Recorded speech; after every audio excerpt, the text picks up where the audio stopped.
Hello, good morning mga kamami. Naisipan ko nga pala ngayon kumain ng adobo sa asin.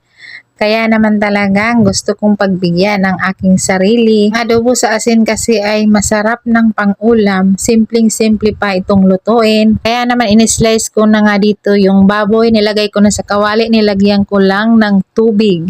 Siyempre, ang pangunahing ingredients ng ating adobo sa asin ay asin at napakaraming bawang.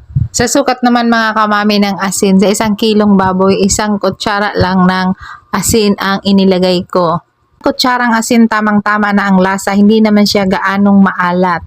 Siyempre nilagyan ko yan ng tubig na sakto lang naman talaga sa ating karning baboy.